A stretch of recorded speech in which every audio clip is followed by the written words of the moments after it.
Good morning. Good morning. Welcome to Unity on the Mountain on this beautiful day. The weather's been just a little off and on, but it's gorgeous this morning. We've got a light inside the church regardless. Let's light up the world. We're going to stand up and open with our opening song of Divine Energy. But we're so glad you're here this morning. Divine energy flows through me, feeling my spirit, body and soul. Divine energy flows through me, cleansing my thoughts and making me whole. Calm and quiet, strong and clear, God's voice within me knows no fear. Divine energy flows through me, feeling my spirit, body and soul. Calm and quiet. Calm and quiet, strong and clear, God's voice within me knows no fear. Divine energy flows through me, feeling my spirit, body and soul. Divine energy flows through me, feeling my spirit, body and soul. Divine energy flows through me, cleansing my thoughts and making me whole. Calm and quiet, strong and clear, God's voice within me knows no fear. Divine energy flows through me, healing my spirit, body and soul. Calm and quiet.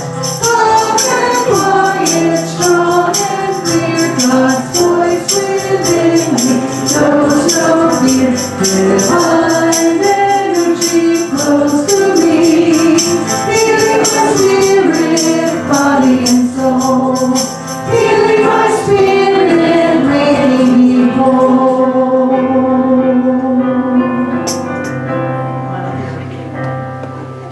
Go ahead and have a, give a hug, say good morning. I'm going on again to finally. Glad you're here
introduce our very dear friend, Reverend Wanda Gail Campbell.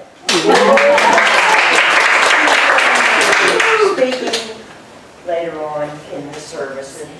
Anyway, okay, let's say our opening statement. There is only one presence and one power in my life and the universe, God the Good. This is our Christ candle. Okay, we're having a power surge. So. Wow. Wow. See? That's our Christ candle. And also, that divine light, that divine God Christ potential within each and every one of us.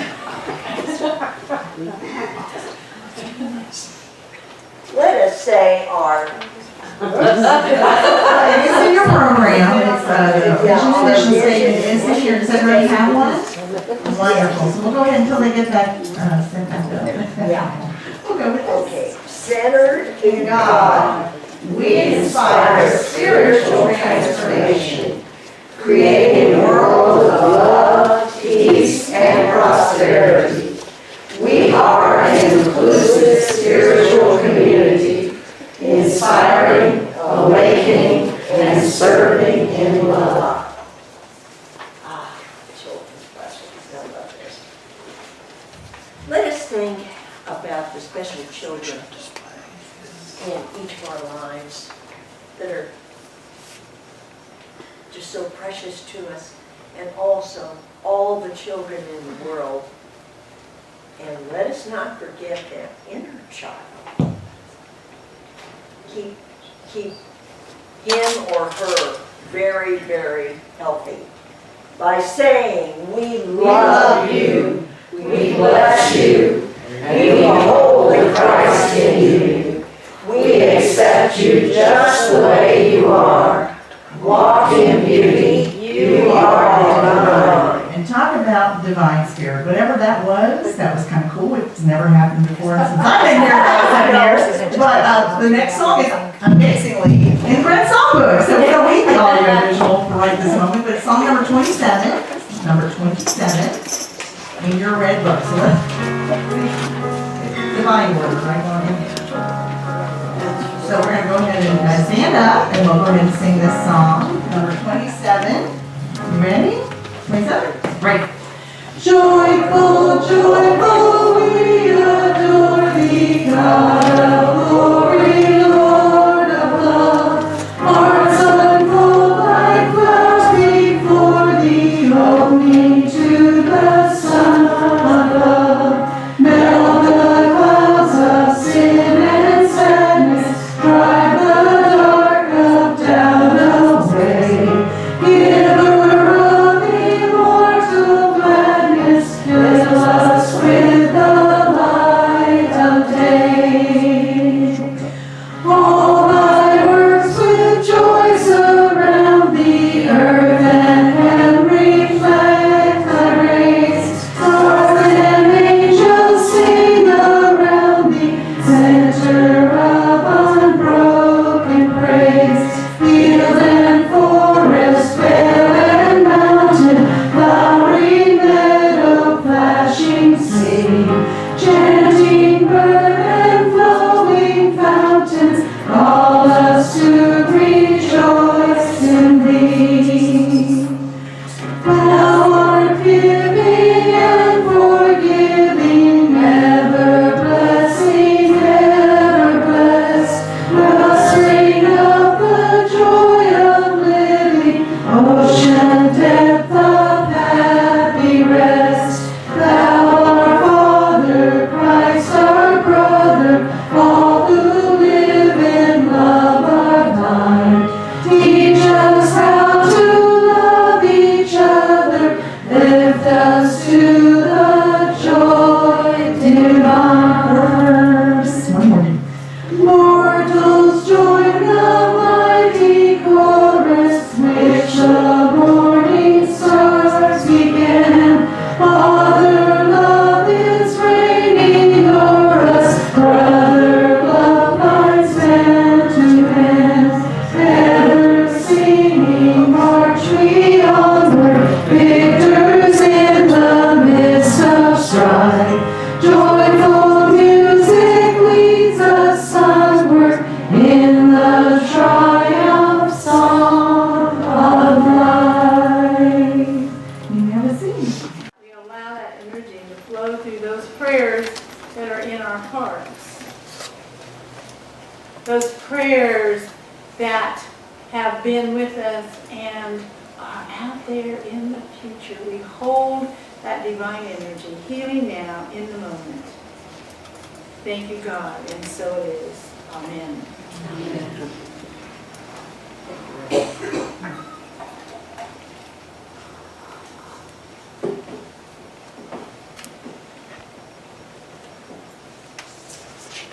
And Reverend Carol is going to pleasure us by reading the daily word.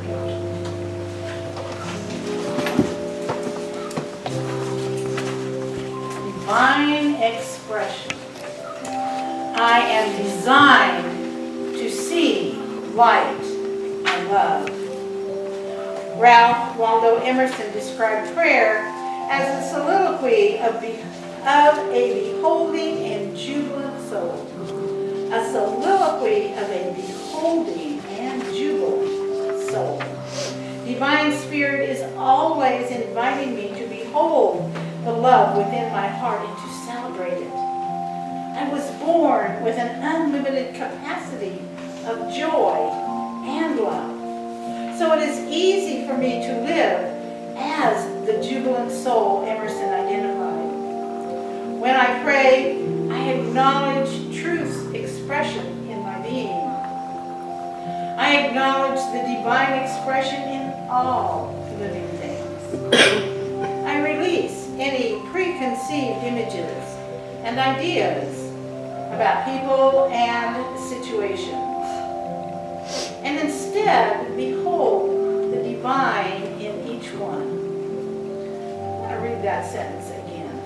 I release any preconceived images and ideas about people and situations, and instead hold the divine in each one. From this higher viewpoint, I see goodness in all.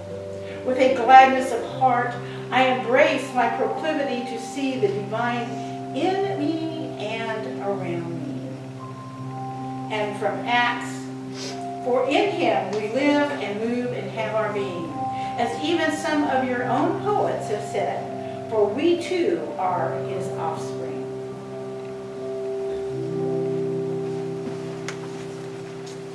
Thank you very much, Reverend.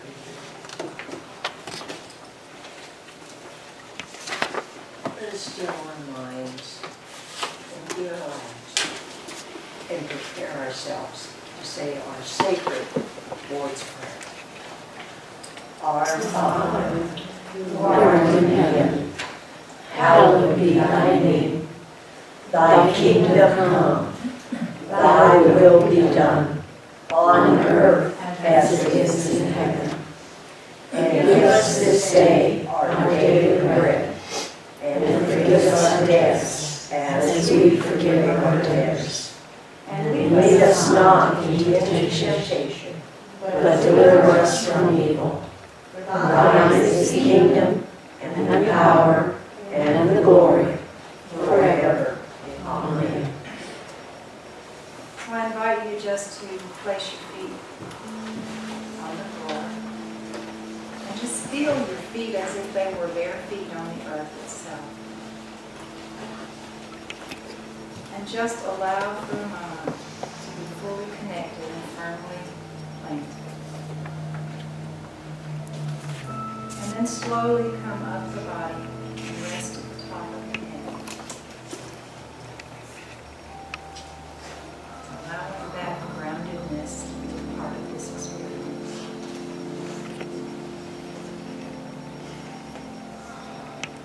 And at the top of the head, just feel there for a moment and invite your energy to open and allow the light from higher up, higher out, deeper to flow in.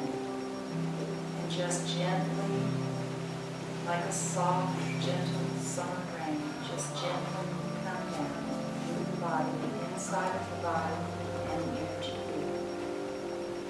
And as it passes the brain, invite the thoughts that you carry with you here to just drop slowly until they rest your heart.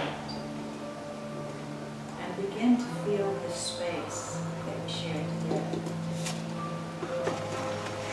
Feel the heart expanding and allowing the willingness to be fully here, fully available, and totally willing to receive. As you receive, just a little reminder from the Prince. is only with the heart one sees rightly. What is essential is invisible to the eye. And we'll have a few moments of silence to keep that.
As you slowly open your eyes and come into this space with me, if you could put your hands together over your heart. Spirit wants to play a little today.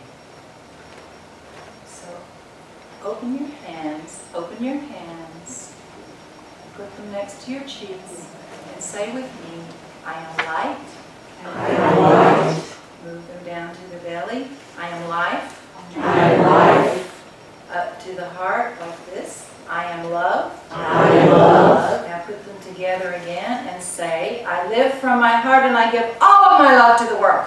I live from my heart and I give all my love to the world.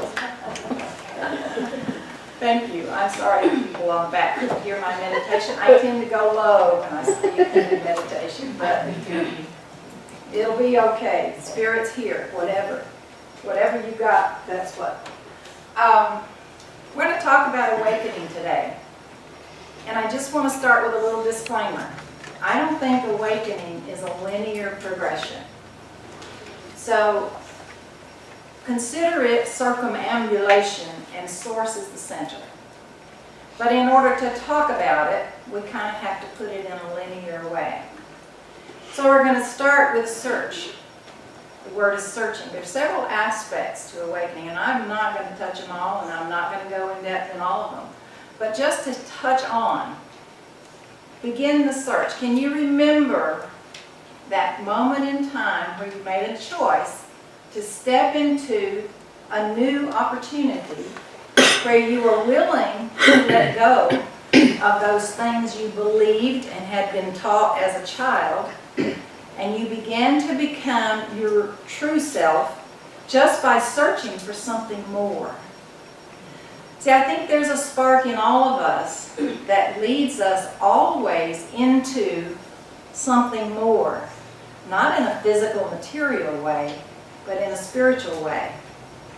And I was telling a friend recently that I was really shocked, I think, at the point where I had to realize that not every person I run into is even interested in spirituality.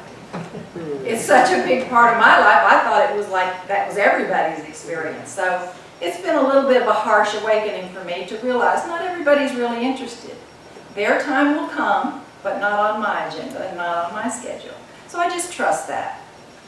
So part of searching then is asking the questions. A good friend of mine says, court the question. Well, what's your question today? Do you have a question? I have a question. I have a few questions. But I'd like to just hear for a minute, what is a synonym in your awareness for awakening? What does that mean to you? Rebirth.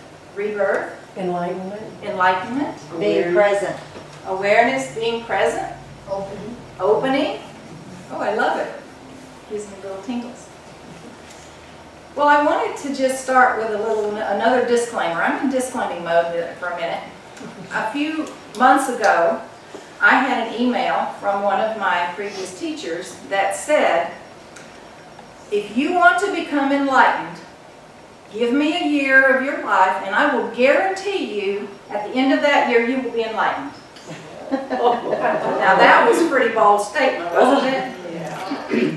And for weeks and weeks, I went around wondering, well, what does that look like? I'm going to give somebody a year, and they're going to have the power to enlighten me? I don't think so.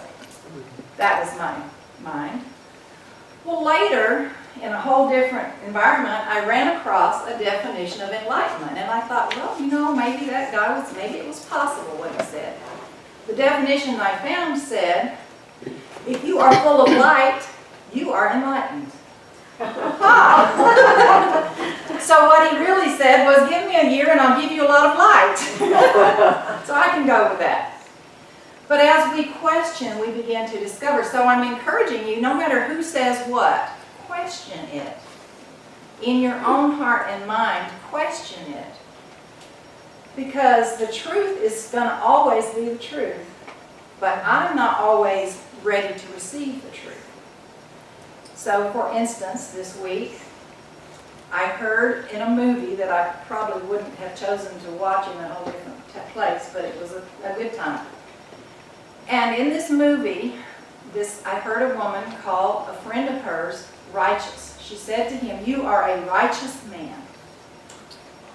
And I was a little taken aback with that because, you know, I grew up in a Baptist environment, and righteous was, we had righteous war, and we had righteous judgment, and we had righteous this and righteous that, and it always sounded like somebody was judging to me. And I never understood, I'm 71 years old, I never understood righteous until this movie. And this woman, somebody went on, I think she did, went on to read a Bible verse and then describe, righteous means taking right action regardless of the consequences. So that spun me into a whole different paradigm of, okay, I've been teaching lately the third side. And it's a whole model that I don't have time to go into today, but essentially, the third side involves going into the balcony, getting above whatever this horizontal material world relationship is, and stepping up in your consciousness into the balcony and not taking sides. Not being neutral, but not taking sides. And seeing that every position is valid for the person who's holding it. It's a really important point for not judging, which is a key part of awakening, I think. So I've been practicing that. My husband asked me a question. First thing in the morning, usually we have a little hug, and maybe there's some words and maybe there's not. But this morning he said, "Are you in the vortex?" I said, "Well, maybe almost." Maybe almost. It was the first time he's ever asked me that, I think. So what questioning is about discovering what's here right now, what's new today, what can I explore and experience today that I haven't seen before. My current teacher, Thomas Hubel, says that even with somebody you've been married to for all these many years, and mine hasn't been all that many, less than 20, he says, can you wake up every day and see them as a new person? Can you do that? And if you can do that, that means you're not holding a lot of baggage, or what my husband calls collecting stamps. Back in the old I'm okay, you're okay days.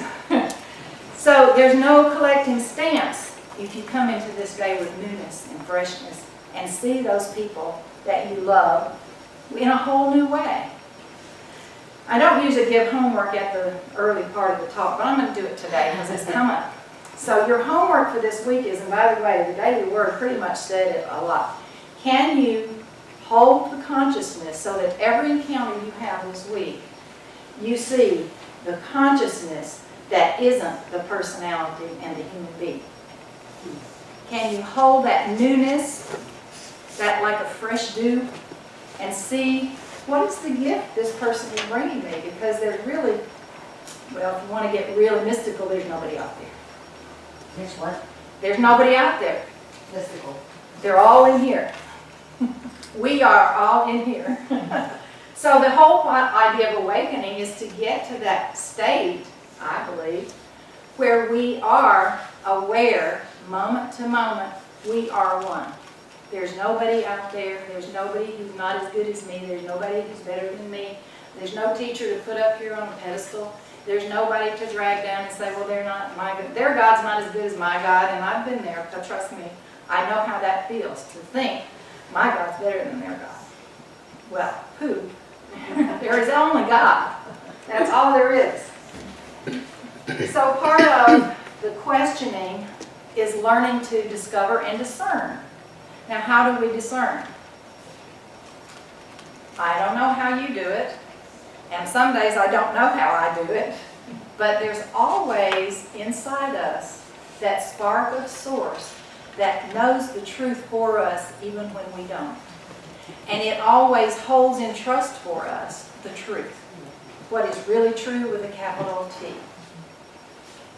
So my job is to get my little self out of the way, surrender my little self, and pay attention to when the ego wants to zip in there and take credit for what is really Spirit's offering.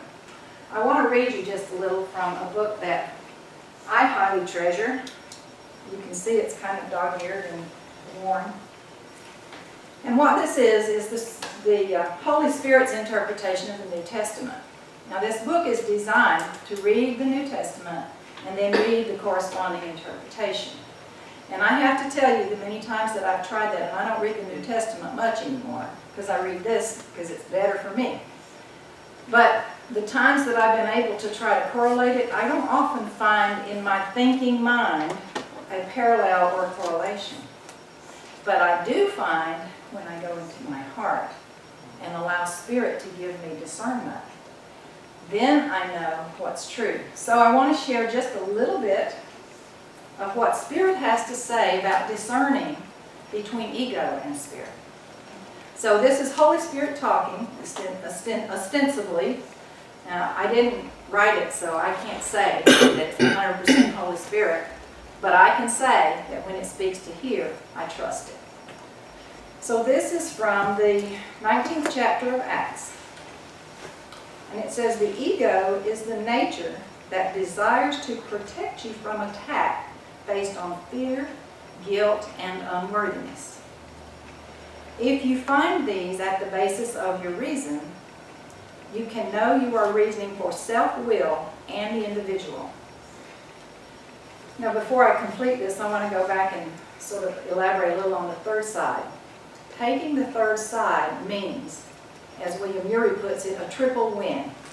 Your community wins, your personal self wins, and whoever you perceive to be opposing you wins. And all of that happens through going out of our personality, ego, self. And so we have to know when ego's talking. We tell ourselves rational lies a lot, or at least I do.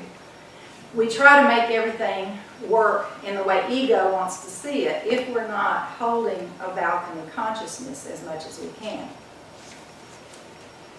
So, following up then on self-will and the individual, then you can make your choices as you choose, knowing that that is what you do.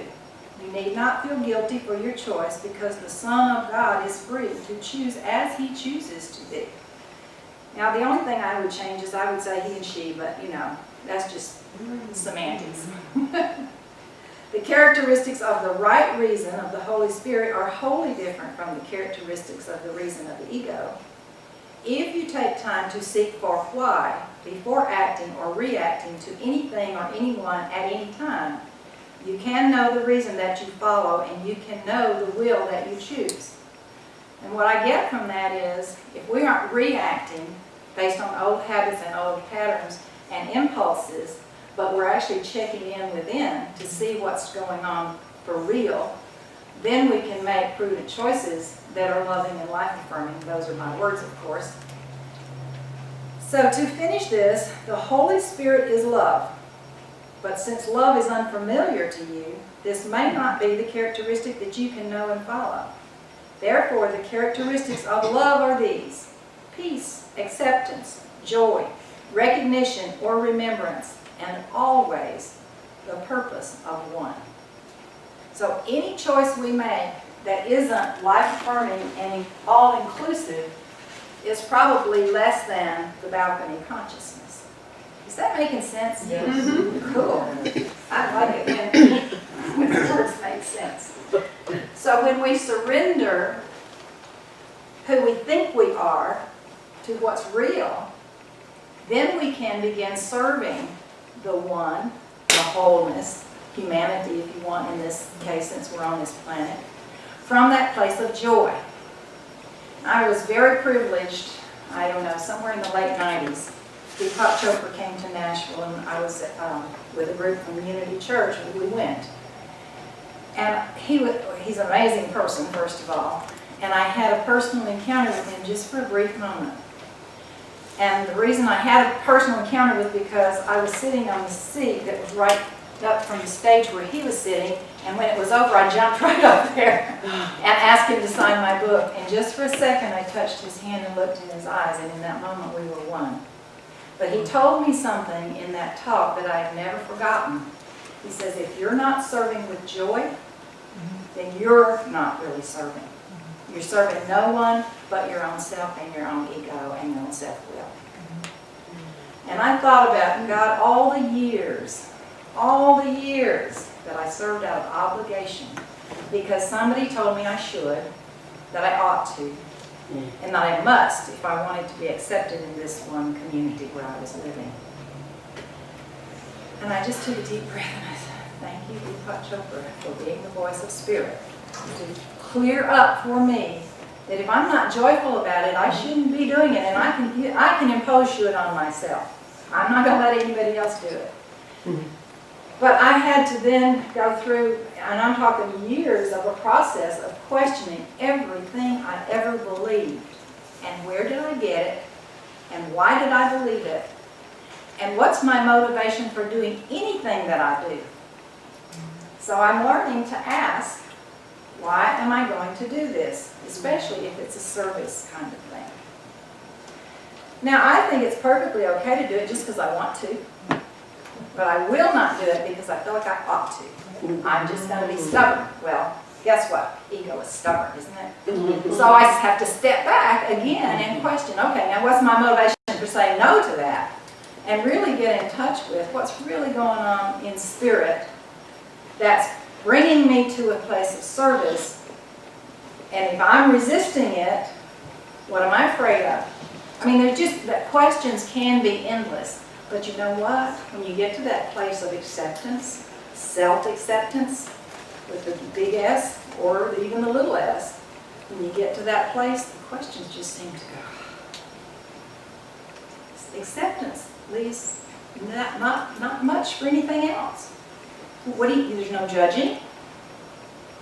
There's no, I'm not judging self, not judging anybody else.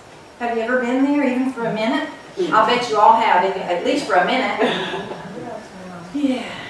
So we can take more deep breaths and breathe more freely, knowing that Spirit's really in charge when we're willing to surrender our little self and follow that guidance and listening for that. So now here's the key point of this whole talk I'm doing, is stillness. We must find a moment here and there, or a few moments to be in stillness, however we do it. We can sit with a whole group of people and meditate. We can go out in nature and just stare at the birds. We can do it in many, many ways, and I don't know what calls to you. I don't know what inspires you. But it's so refreshing and helps me see again anew when I take a few minutes of meditation, even sitting in my own house, or when I go out in nature. And I'll never forget, my kids have been some of my greatest teachers. And my daughter Lori was about 5, I think. And she had, with some friends, she went on an outing, and we were living in Decatur, so she went out to the Tennessee River somewhere, and they played in the water, I guess. I'm not even sure what all they did. But I'll never forget, and I probably can't duplicate it, when she walked in the door and I said, hi, and all she said, that's all she could say. She was so full of her stillness and involvement in nature. And I know all of you have had the experience of going into nature and just feeling the presence of Source, the presence of essence. And what is essential cannot be seen by the eye, but can only be felt by the heart. But you can see reflections in the trees and the birds and the flowers and in other people, if you're staying in that place of seeing new now. So seeing new now is a really good reminder that I carry with myself. Now I wanted to talk about ego just another second because we're storytellers. Human beings are storytellers. And there's a lot of good that can be gained from storytelling. Jesus told a lot of parables. Those were stories.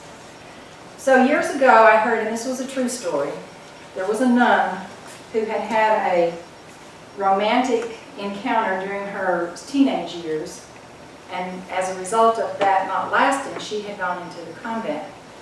And maybe, 10, 15 years later, she and this person that she had been in a relationship with reconnected in a letter, I guess. I'm not even sure, it was way back years ago, probably a letter.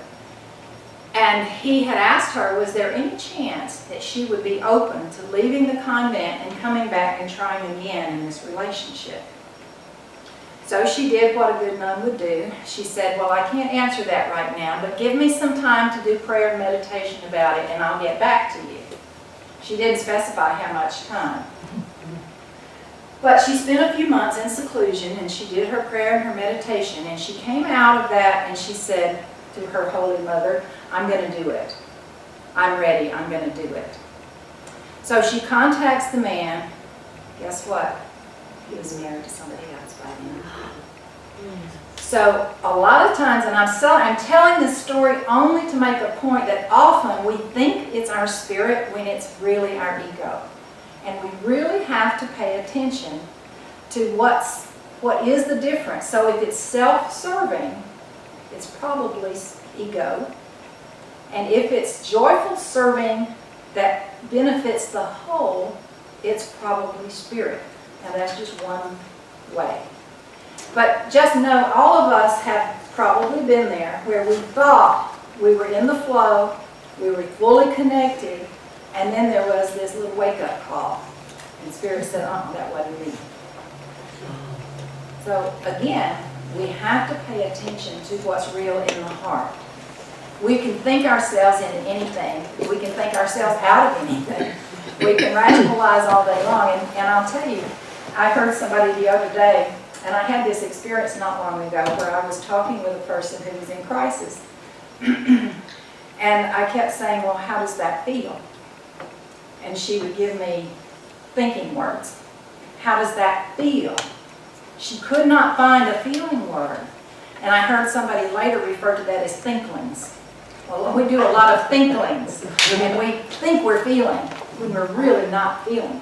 Because true feeling requires an open heart and compassion. And so many times life has caused us to put up our barriers. It's caused us to put up our walls. And so we want to protect ourselves. If we want to protect ourselves, you can know for sure that ego's in action. Now, I'm not saying ego's a bad thing. When we walk in the world, we need to be astute. We need to be aware and not do stupid choices, make stupid choices. Well, you can define stupid for yourself. But I'm just saying that it really pays to really notice, in any given moment, can I say what I feel? When I was doing 12 Steps work, I went to a seminar, and there was a young man, he'd been an alcoholic, and he was in recovery from being an alcoholic. And just like this, he was reeling off feeling words, feeling words, feeling words, feeling words. And I just sat back in amazement, and I thought, he's really changing his feelings that fast, that he knows he's feeling this, and he's feeling this, and he's feeling this. So I still don't know if he was doing that to entertain us and to get us, hook us into really listening to him, or if he truly was feeling that fast and moving that fast and expressing it that quickly. But I'm going to just say, one of the questions to ask yourself is, how am I feeling? Not what am I thinking about my feeling, because if you tell me what you think about your feeling, that's not a feeling. That's a thinkling. So I would just make that small distinction so that maybe that'll help you be more discerning. So we go through surrendering, questioning, discovering, discerning. I've got all these written down. Surrendering and serving. And all of that put into a circle, still in the center, is source. And what awakening is all about is remembering source. Remembering who we are. Who am I? Is a question that's out there. They do things called enlightenment intensive. They still do them after they started in the 60s, I think. And the very first question you ask is, who am I? Have you ever just sat with yourself for an hour or two and said, who am I? And gone through all the layers of what our thinking brain tells us to come to that place of there's no more words that can describe it, because who I am is indescribable. But I know this from that journey that I've taken in this circumambulating kind of way. There's a knowing when you touch into spirit. There's a knowing when you're really allowing source energy to be given to you through the heart, and you know what's right for you. This is something I've had to learn too. Just because it's right for me doesn't mean it's right for somebody else. So somebody else might read this book and burn it or trash it because it might not mean anything to them. And I've also learned that I learn what I need when I need it, and I can't force it. How many of us have bought books and they went on the shelf and years later they fell off the shelf? Yes. Or you've been in a bookstore and you had no intention of buying a particular book and one just falls off and plops you on the head? Well, that might be spirit giving you a little tip. It might be. So the searching, the questioning, the discovering, all brings us back home to what's true, what's real, and what source gives us as our own self. So I just want to say to you guys, it's such an honor for me to share this journey with you, because when I do a talk, I know it's spirit talking to me and through me, and it's not even about you. So I do try to listen to the words that come through me so that I learn, because you give me the opportunity to do a public education, self-education. And it is joyful. It's very, very joyful. So I think I just have one more thing to say. As you go through your life, the source is within you. Amen.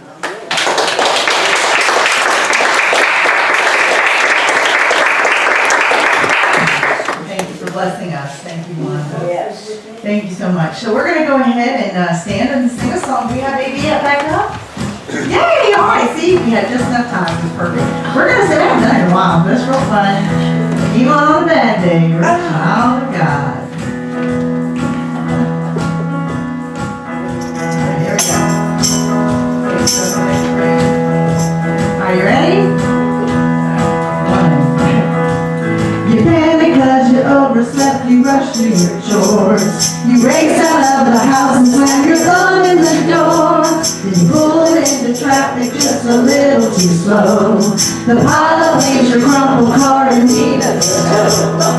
You hitch your ride to work and find you just lost your job. Remember, even on the bad day, you're a child of God. Yeah, even on a bad day, even on a bad day, even on a bad day, even on a bad day, even on a bad day, you're a child of God. Next verse, here we go.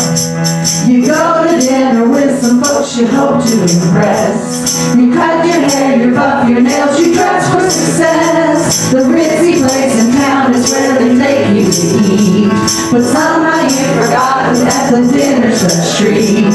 They all order caviar, you can't afford cod. Remember, even on a bad day, you're a child of God. Oh, even on a bad day, even on a bad day, even on a bad day, even on a bad day, even on a bad day, you're a child of God. Third verse. Your allergies trees are acting up, you're coughing, you sneeze. The neighbors treat you like they think you have some disease. Except for that one person who has stolen your heart, who shows up at your door holding a nice yellow card. And then you look at me, oh, I'm sorry, oh yeah. Even on a bad day, you're a child of God. Oh, even on a bad day, even on a bad day, even on a bad day, even on a bad day, even on a bad day, you're a child of God. In a sophisticated world, you always feel like a clod. Remember, even on a bad day, you're a child of God. The race is to be won, but all you ever do is plod. Remember, even on a bad day, you're a child of God. When everyone who's normal thinks that you're pretty odd, remember, even on a bad day, you're a child of God. Oh, even on a bad day, even on a bad day, even on a bad day, even on a bad day, even on a bad day, you're a child of God. Woo! That was fun. Go ahead and have a seat. I know the microphone kept cutting out. I don't know what that was. Sorry, I was focused on the microphone. So, I'm going to go ahead and sing a song. I've done it before, but it's just really, I love the lyrics. It's called What Faith Can Do by a band called Cutlass. But it's just basically saying, everybody's going to fall. You're going to fall some days, but even in the court, in source can help you pull your britches back up and get back where you need to be. That's pretty good. Do I sound southern or what? All right, here we go.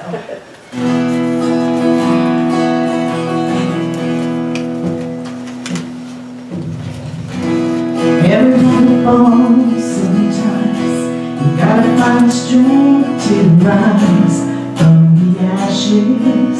Then you'll be free. Anyone can feel the ache. You think it's more than you can take. But you're stronger, stronger than you know. Don't you give up now. The sun will soon be shining. You gotta face the clouds to find a silver lining. I've seen dreams that move mountains. Hope it doesn't ever end. Even when the sky is falling, I've seen miracles just happen.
on.